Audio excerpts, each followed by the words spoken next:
All right. Hi, everyone. This is Kerim Baran with Solar Academy. I am back again with Allie Detrio of Reimagine Power, a policy shop here in Northern California, focusing on microgrids and advanced energy and solar and most things renewable, mostly on the Western US. We've done a few conversations in the past, and this is another exciting one where we're going to talk about microgrids mostly and her experiences and work around microgrids, some in Oregon, some beyond, and how microgrids are gonna be the future. And to set the stage, Ali, we were talking just recently about how Elon was a guest at the Olin podcast last week, and they were talking about, or they were asking Elon, "Oh, is the future of energy going to be nuclear, solar, or what?" And he was essentially saying, "Look, the sun is a nuclear energy source that is burning constantly, and it is there available, um, and it is infinitely more power than all the nuclear or uranium that you would find on Earth, and it's accessible to be taken by solar panels and applied locally." And his prediction was that most power is going to be local and distributed and mostly solar because it is a lot more practical to do solar versus nuclear. That was his prediction. So now let's dive into your thoughts on our industry, energy, solar energy, microgrids, and if you want to make a few comments about Elon's positions, you're welcome to do that too. We always encourage all views. And so yeah, let's dive in. Tell us a little bit about your work.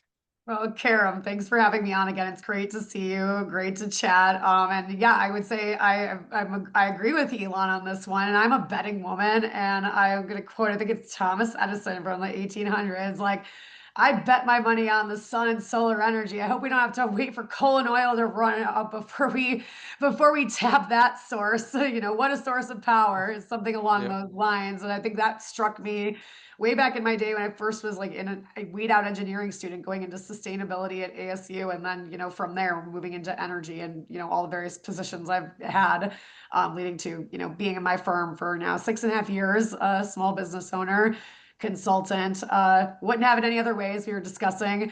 yeah. And so really excited about some of the activities that are happening in the Western states here. We're based here in San Francisco, but some of my actually most rewarding and exciting work has been up in the Pacific Northwest recently, where We I should also mention here yeah, that you've done amazing work for one of our portfolio companies at IV Energy, advancing the cause for multifamily solar here in California and beyond.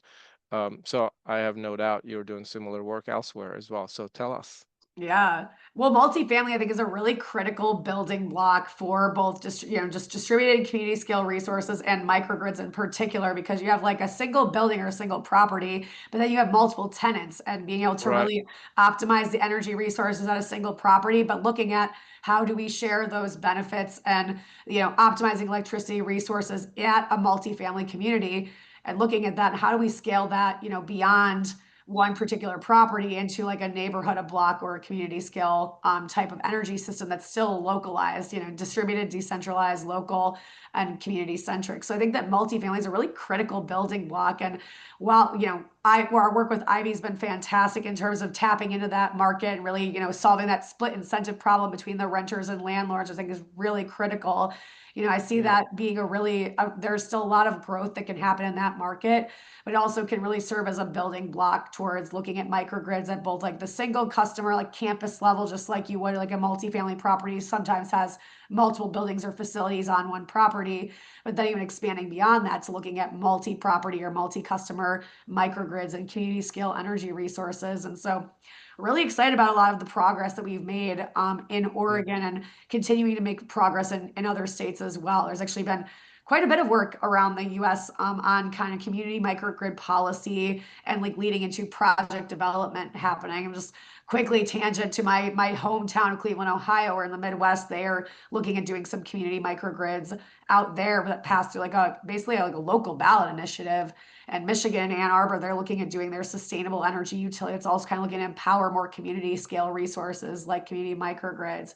And we come back over here to California, where there's been a lot of I'd say talk and a lot of like momentum on the single customer microgrid front. More so just kind of your straightforward microgrids, not as many of the more sophisticated campus microgrids, and not very many of the multi-customer microgrids. I think we'd like to see proliferate, but we have seen a lot of progress in like single customer microgrids, multifamily solar and storage. I think we'd like to see a lot more happen on the multifamily front, and that can build up to the multi-customer market that's still largely untapped, mostly due to policy and regulatory barriers that are 50, 100 years old.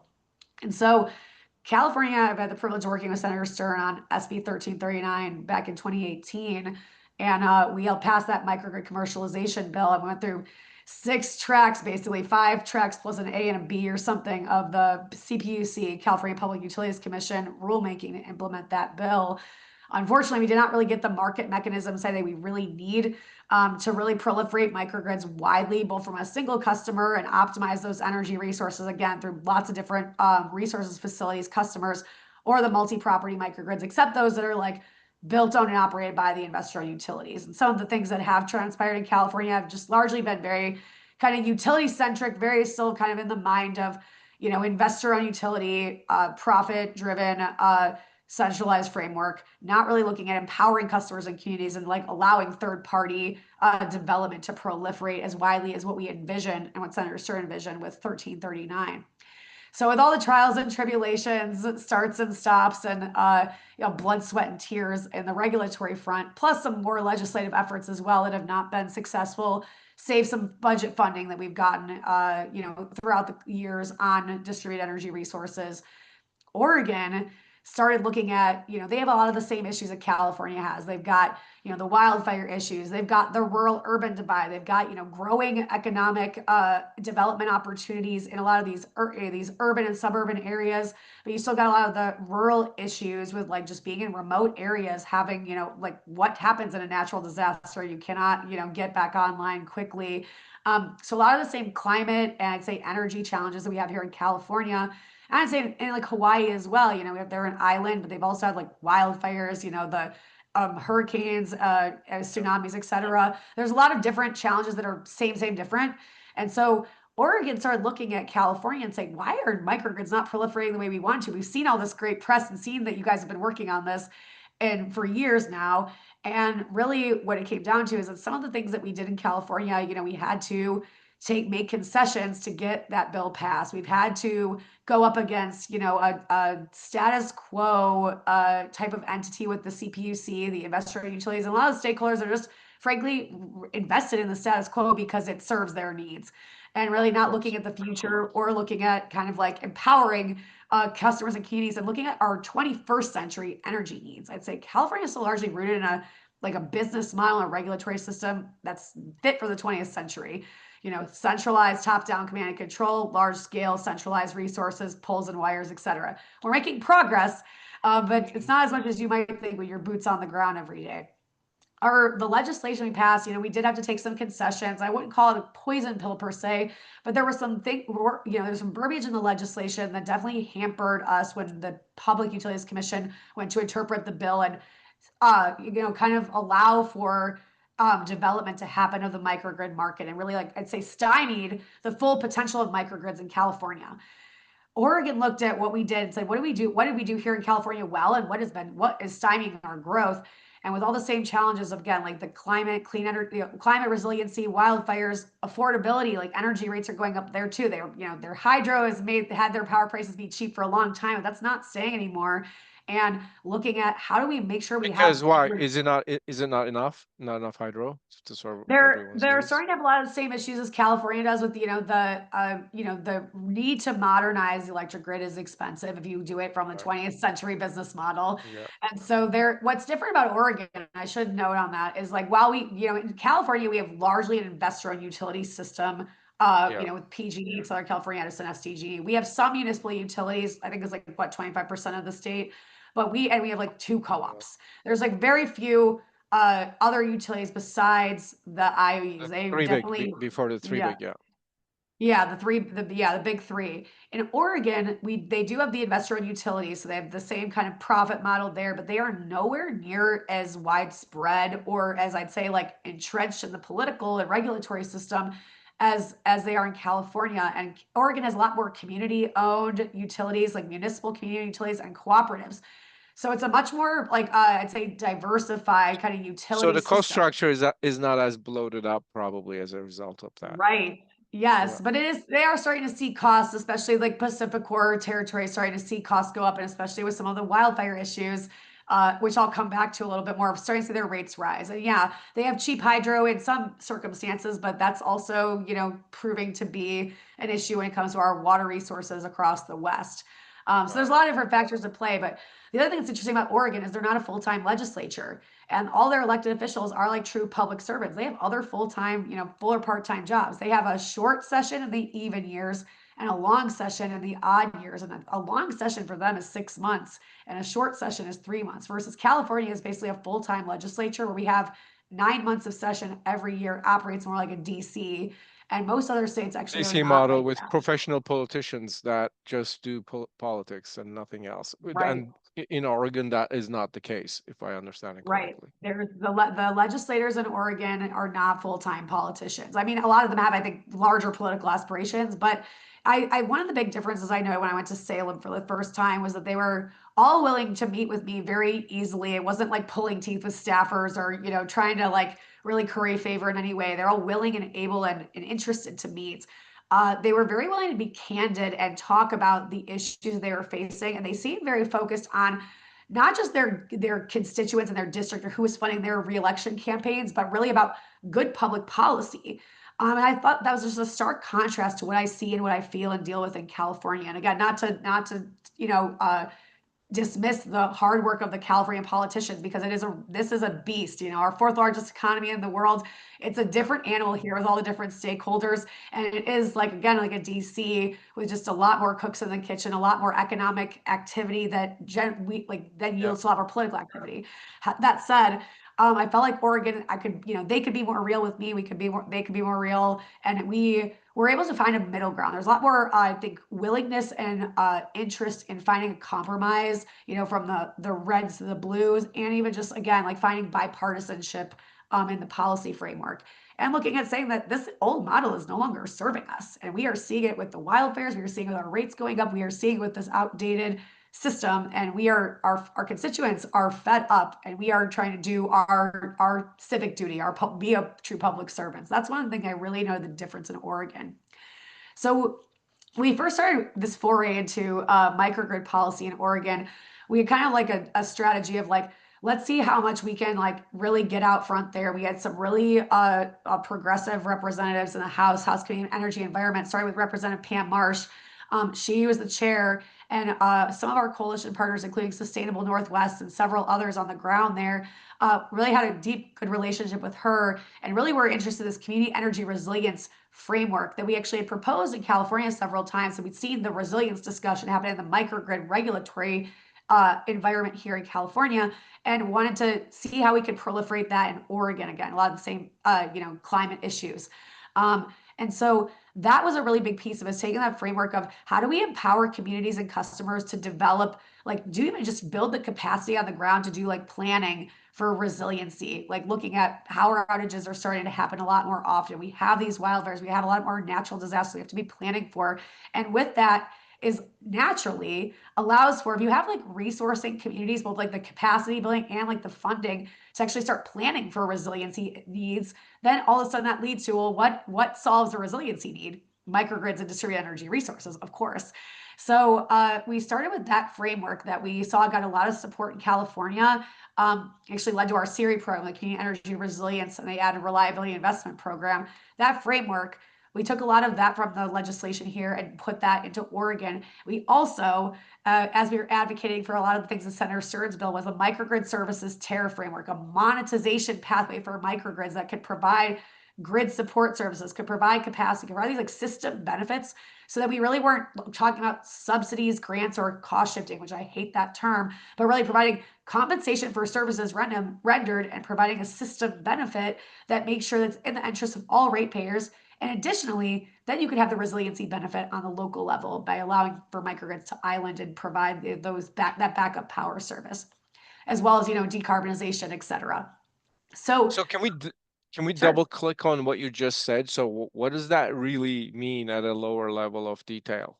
Um, like I'm trying to remember how you worded it. You said instead of subsidies and tax rebates and etc., A we monetization actually pathway.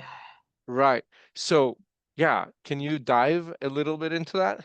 Absolutely. Yeah. So Yeah. the framework was like, yeah, community energy resilience, like planning, support, and getting these things off the ground.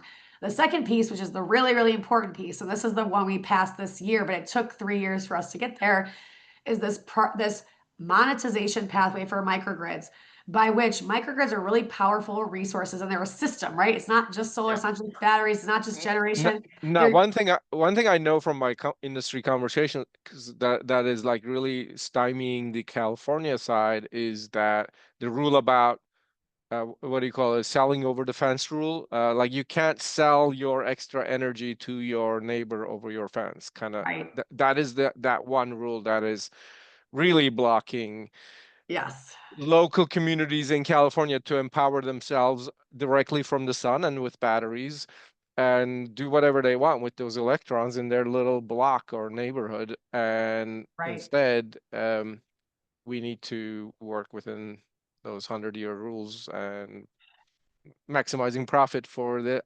investor-owned utilities of the three big. So yes, we would like that gone. Uh, so what's Oregon doing right there? Are they? Yeah, so this is where I think it's really a really critical piece of the puzzle. So like the monetization framework is just say could be applied to single customer, multi-customer microgrids, and I'll come back to over the fence, but like provides that compensation for services rendered, which ensures that we can provide benefits to the grid and give us that financing pathway essentially. And there's lots of different ways that that can be sliced and diced. But when you have this value stack of services that microgrids can provide, you have compensation for those. You're providing support that's able to be For monetized the grid, for the grid. right for the grid, and I that's mean, not that's not a grant we or a do have subsidy. some of those in California as well, the S We chip do. program It's and so forth. not to the level of sophistication I think that we envision with the original microgrid legislation. I think there could be a lot more done, and it could be a lot more streamlined, and frankly, allow us to tap into a lot more of those, provide a lot more of those benefits, and tap in a lot more of those Yeah, monetization pathways. So we're not at the whim of grants and budget funding at the state level or the federal level that it comes and goes. It's really we can right. kind of have a more stable market, another level of market maturation, I would say. So this is where you get to like true commercialization, right? And so with Oregon, we started this grant program, right? And that was the first thing. And we proposed the microgrid tariff framework in that first round of 2023 with the long session. And we got some pushback, mostly from the investor owned utilities, about the microgrid services tariff. But the community energy resilience piece got a lot of widespread support. And unfortunately, due to a walkout of the legislature, we didn't actually pass the bill itself. We got the budget funding to create the county energy resilience program. And with that, they started kind of getting the resiliency capacity planning off the ground. And then that led to 2024 with the short session, just continuing to do the coalition building and education. And then Pacific Core's wildfire issues, they are going for a pretty big wildfire like liability change. They're going to go for the long session. So I got a call one day for some of my coalition partners saying, we have a new opportunity to push for some of these microgrid regulatory changes and policy changes that we probably otherwise wouldn't have this window to do. Are you ready? And I said, let's go. We've got it from 2023. And so we opened this new session with a new chair of the House Committee on Energy and Environment. But we got the entire House Committee on Energy and Environment to sponsor these microgrid bills. There's originally three. There's one that's going to create a regulatory framework for microgrids, including like compensation, monetization frameworks, etc. One that allows for third-party interconnection to kind of like help reduce the bottleneck of interconnection delays that are plaguing a couple of different programs in Oregon. And a third one that's going to create like microgrid geographical zones so that communities could actually develop these multi-customer microgrids and basically kind of address some of the over the fence issues that like most states have a version of the over the fence rule. You can't sell electricity to more than a subset of customers without being considered a public utility.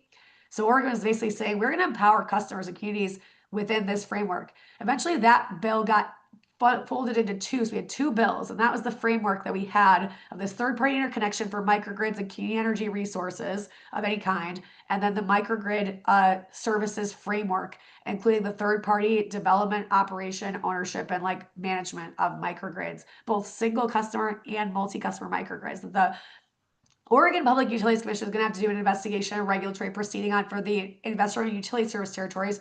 But we apply this bill to be statewide and we actually have the public utilities, so the municipal utilities and the cooperatives all in support. We had the organizations of the associations of counties, the Oregon League of Cities. We had basically all the different stakeholders from every faction on board. We had bipartisan support for these bills. And the only opposition was our loan investor and utility stakeholders.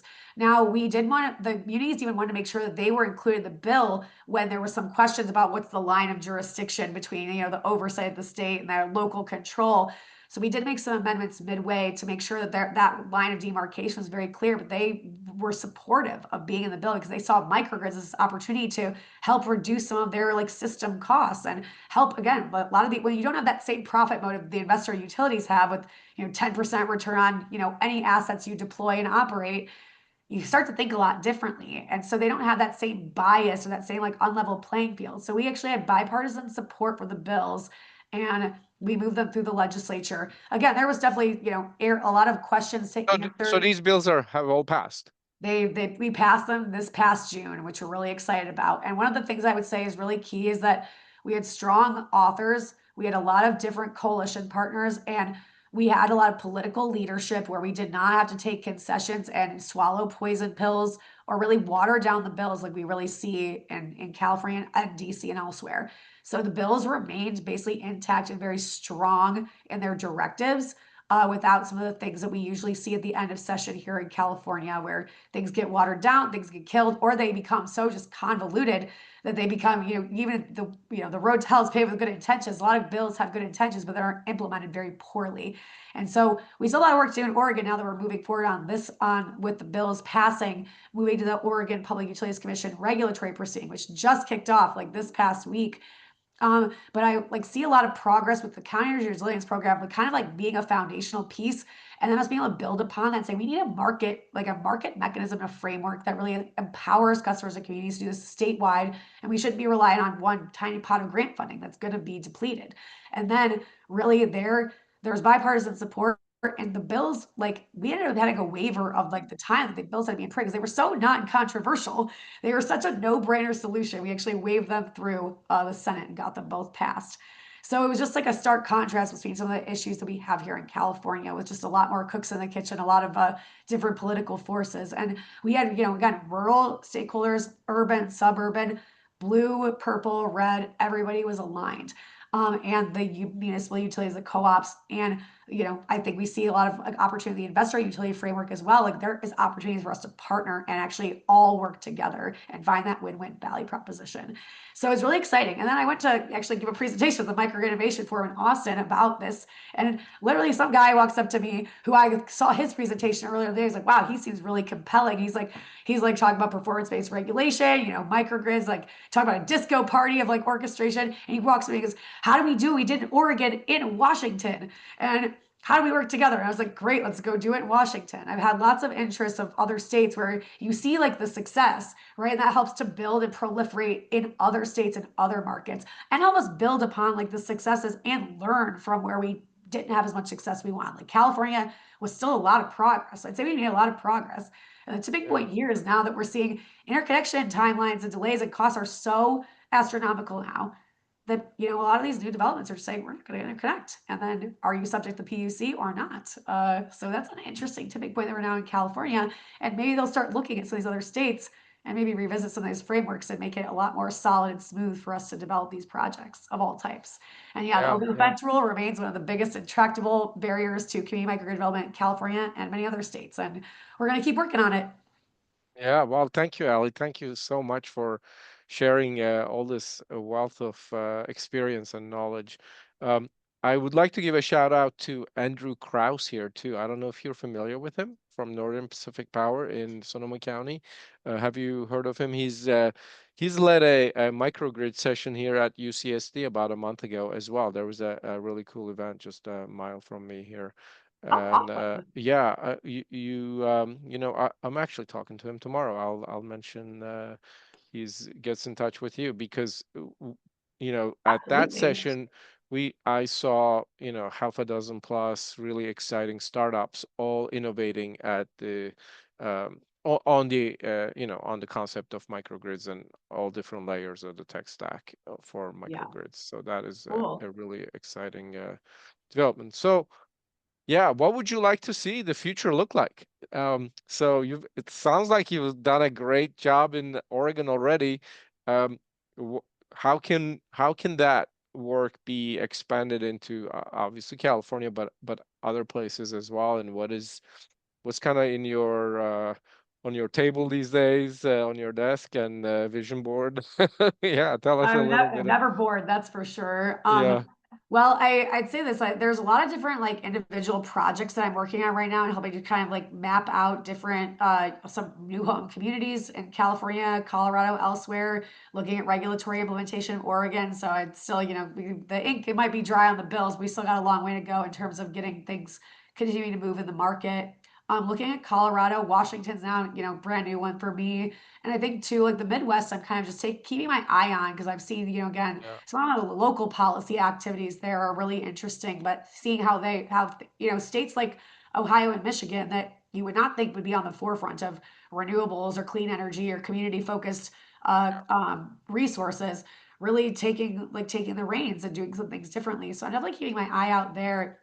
Texas is really, a lot of people talk about Texas a lot. I think that's a kind of a very much a countermeasure to California, like highly regulated versus deregulated. They have their battery energy storage fund that's just got funded this year. So I think it'll be interesting to see how Texas continues to uh, evolve in the marketplace. I don't any work there currently, but I'm still monitoring it. And I'd say, yeah, I would love to break down the fences. So anyone that wants to tackle the over the fence rule in California, man, if we yeah. do it here, we can do it anywhere. But that is one of the biggest challenges and requires a very diverse coalition and also, some really heavy hitters that are invested in seeing that change. But I think if we do change that law, the sky is the limit. There is no we Yeah. have such a big opportunity to expand like single customer campus microgrids, multifamily, multi-customer, and like block scale in a way that would be just transformational for the industry. So that rule is, that's one of the hardest ones. But yeah, definitely something I'm interested in Uh, continuing working on. Yeah.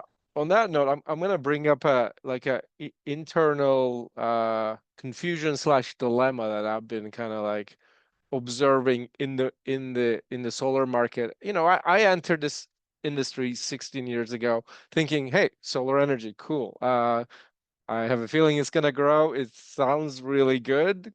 Good for the world, climate, it's distributed energy. Everybody would love to power themselves directly from the sun. So I entered the field and then learning about the big industry of energy, which powers, the whole world and our human society, technology, everything. And, you know, I was so surprised to see like there's 50 states with thousands of different utility companies all with different costs of energy. I mean, some states have an average cost of as little as 6 to 8 cents. This is a decade ago I'm talking about. And the US average was 15 cents. But then states like California were in the mid to high 20s, now well into the 30s. And Hawaii was like in the 40s and going all the way up to 60s. And now with time of use rates and more sophisticated um, grids and charging energy differently by the hour and all sorts of different use cases. Everything is getting more complicated. And so I would try to understand, okay, California is the most, like one of the most expensive markets, and it's also 50% of the solar market in the US. So why is that? Is it, and you know, whereas you go to like southeastern states, there's some of the lowest costs. And so I kind of understand where Trump is coming from when he sees that and says we should just push for nat gas and just give free power to power our economy. But Right. then the counter argument to that is, well, California has a much more sophisticated grid for resiliency purposes, for powering ourselves and all that, um, and also for cleaner energy for the future, because we can't just keep putting carbon into the air for the next 200 years like we did last 200 years. And so you got to balance all that. But so how much of that extra cost is because of big bloated utility infrastructure? Because, big companies, let's be fair, they're big and powerful. And in fact, they've done the most for the solar cause. So we should acknowledge and thank them for that. But at the same time, they're the slowest and bloated, and maybe not thinking about the benefits to the public at all times, because they could bring that cost structure down.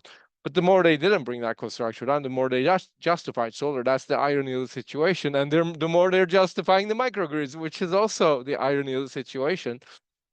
So my question to you is like, what about those southeastern states that have really low cost of energy, and maybe some other states in the middle of the country or elsewhere? Um, can they go directly to microgrids because perhaps their infrastructure isn't as advanced and sophisticated as what we have in California or elsewhere? Like, so how much and on this note, I want to acknowledge one person that I met last week, actually at Andrew Krause's event here at UCSD. This gentleman's name is Mark Ellis, and he's actually a good friend of a very good friend of mine. I just found out. And he worked for a decade plus, maybe close to 2 decades, at SDG&E and Sempra as in the corp dev M&A function. So he understands the high world of finance and how that meets with utilities. And he has his own views on, you know, all these different ironic facts. And I would like to have him on soon on Solar Academy as well. Maybe we'll do a three-way. But anyway, so my question to you is, how are microgrids going to be applied, if at all, in the near term to those lower cost electricity priced markets? And I guess Texas is one of them, and they're doing a decent job, right? Yeah, that's a really a good question, and it's definitely, I'd say, multifaceted. So like customer and third party owned microgrids, right, are being really driven, I think, by like the high energy rates for one, and like cost certainty. So not just like saving money today, but like looking at stabilizing energy and like looking at the long run. And so I think in areas where there's a more favorable regulatory environment where you don't have, I'd say, like, so one of the biggest things is like state level utility regulatory environment is a really critical one. So a lot of southeastern states, they actually have vertically integrated utilities, right? So they own the generation, transmission, distribution, all of it. And they have all pretty much all of them have franchise agreements, right? That they have like basically locked down the municipalities and or the state. And so you can't really build new generation in a lot of these, I'd say vertically integrated states unless they have a first right of refusal. So the only I see. microgrids that are really getting built in the southeast are built Are those IOUs, investor-owned yeah. utilities, or are they more co-ops or There's a patchwork. It depends. Like there, yeah, like Georgia, Southeast, there's a lot of munis and co-ops there. They're much more, I'd say, conservative than a lot of the ones in the Western states.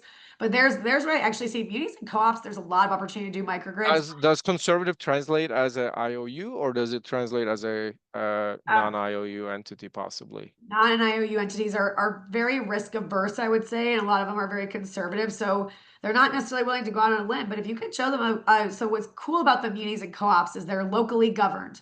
They are Right, not overseen by the state. They don't have a public. You're not overseen by a right. public utility commission or public service commission like investor-owned utilities are in other states.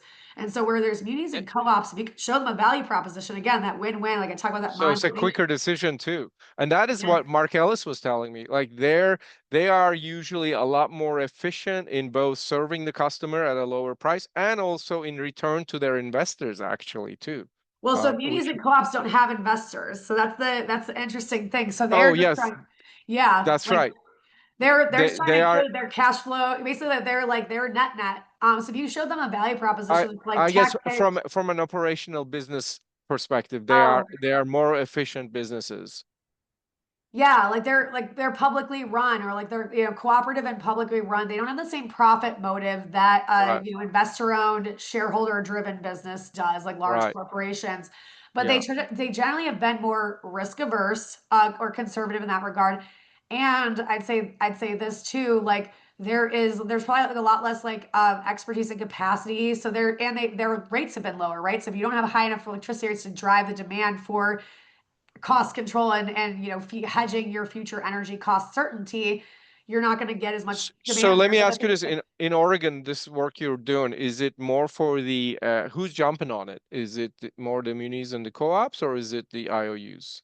The munis and the co-ops definitely are seeing a lot of the benefits and value of microgrids, and they don't have to be overseen by the PUC. So the IOUs in Oregon already have the ability to build microgrids. And I would just say this, IOUs in most states already have the ability to do that. In the southeastern states where we've seen some microgrids proliferate have been IOU owned and operated microgrids, which kind of presents a dilemma. You're supposed to be operating the grid on a non-discriminatory basis. If you're rate basing, certain electrical infrastructure assets like microgrids for a certain subset of customers, is that considered, is that considered to be flying in the face of the regulatory compact or not? So there's been some, debate about that. That's why a lot of them have framed it as like non-wires alternatives, or like R&D, like innovate, sort of like innovation pilots. So we have not seen as many in the Southeast, I'd say, because of a couple of different factors. Low electricity rates, not driving as much demand. Um, a lot more like vertically integrated IOU systems and a lot more munis and co-ops that again have been risk averse up till now. But now it's the costs are still coming, technology costs are still coming down. Yeah. We still have Batteries resilience are needs and so cheap now, yeah, we still batteries. have a lot of Yeah. resilience needs across the United States. And so I see a lot more demand everywhere now. Yeah. And that area is a very interesting one. Here in the West, where we have higher electricity rates, the demand, there's demand by pure virtue of wanting to reduce costs and have that cost certainty. And then we have some of the same different climate and resiliency challenges. But I think it's going to be interesting to see how, you know, electricity rates are rising everywhere because we do need to upgrade the grid, and the grid's not going away. We still have the utilities, Of but what does course. the business model look like in the future? And I do think there's this like Yeah. dilemma of like the old business model, like the 20th century energy needs and the business model that served those needs and goals versus we have a 21st century energy needs and goals. And how do we like align the incentives such that everyone's winning? And that might mean that the utilities have to give up a little bit of their huge pie, but there's still enough pie to go around for everyone to eat and feast. So we'll see how it turns out. But yeah, I Yeah.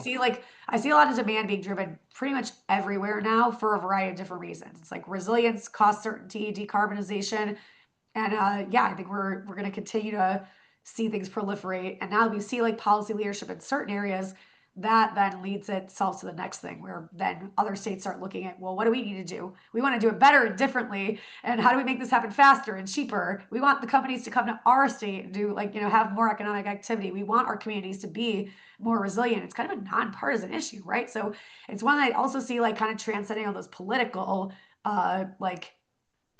lines that we see in a lot of places with renewables. Like microgrids are kind of like whatever system you want, great. You want it to be a diesel generator, you want it to be gas, you want it to be bioenergy, you want it to be solar storage, whatever. Like there's room for all of Yeah. it. And so that's what makes it exciting. All right. Allie Detrio of Reimagine Power, thank you so much for this amazing level of information and more to come in the near future. Thanks for having me, Kerim. Have a great rest of your day. Thanks, everybody. You too. Bye.